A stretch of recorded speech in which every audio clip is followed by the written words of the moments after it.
Okay, today we'll have a look at sustainable management of the rainforest. So this is part of our case study on Malaysia.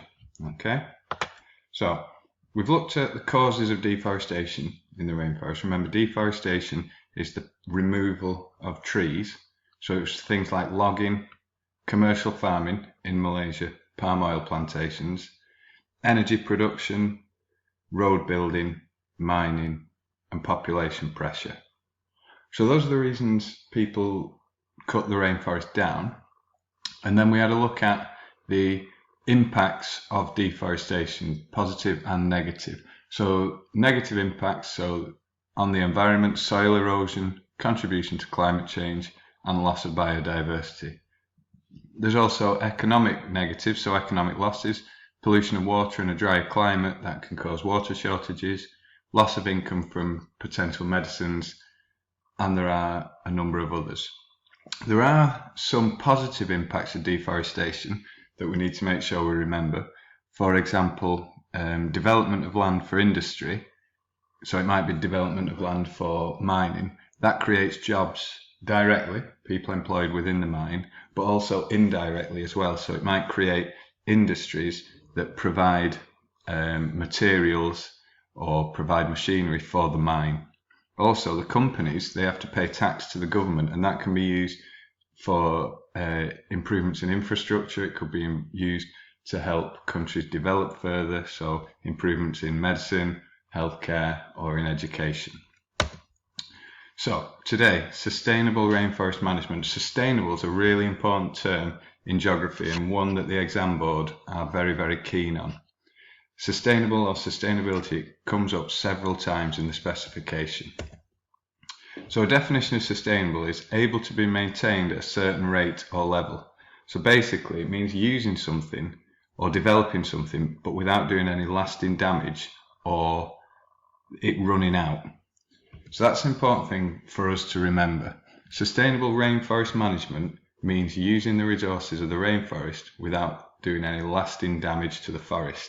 So it's not saying you can't cut down trees, you can't use the resources within the rainforest, but it's saying use them, cut them down in a way that doesn't do lasting damage. So the ways that the exam board want you to look at sustainable rainforest management are as following: selective logging and replanting, and we're going to have a look at that in a minute. Conservation and education, ecotourism international agreements, and debt reduction. So you're going to have a look at those others, but we're going to have a quick look at selective logging and replanting together. Okay, and this is Malaysia's selective management system. Okay, so this is a way of managing the rainforest sustainably. So if you have a look over to the right hand side where it says 2 years before felling, so before they even cut down the trees, then they'll have a look at the area that's going to be cut down, or which rainforest trees are going to be removed, to see what trees there are in the area.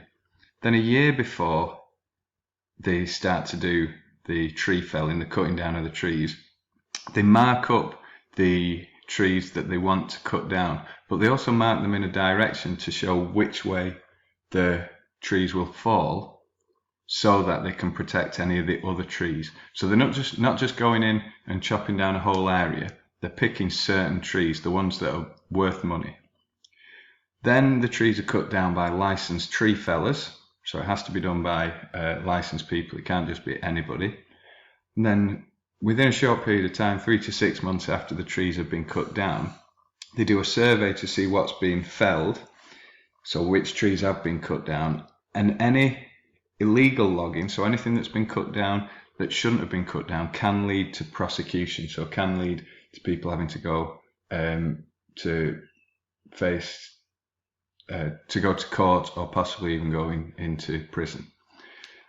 2 years after the trees have been cut down, there's a treatment plan that's drawn up to help the forest regrow, so how they can restore that area of forest. And 5 to 10 years after the felling, the repair and the regeneration of the area is carried out by government workers. So they plant new trees. So the ones that have been cut down are then replaced with new trees. 30 to 40 years after the trees were initially felled or cut down, they can start the cycle again.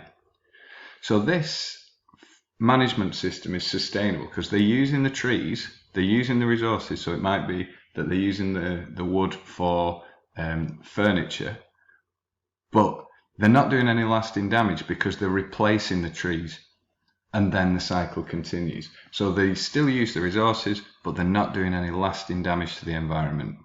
So like we said here, sustainable rainforest management means using the resources of the rainforest without doing any lasting damage to the forest. That's the important thing to remember. Using the resources without doing any lasting damage to the rainforest. So have a look at these other ways that sustainable management can be achieved: conservation and education, ecotourism and international agreements, and debt reduction. Okay.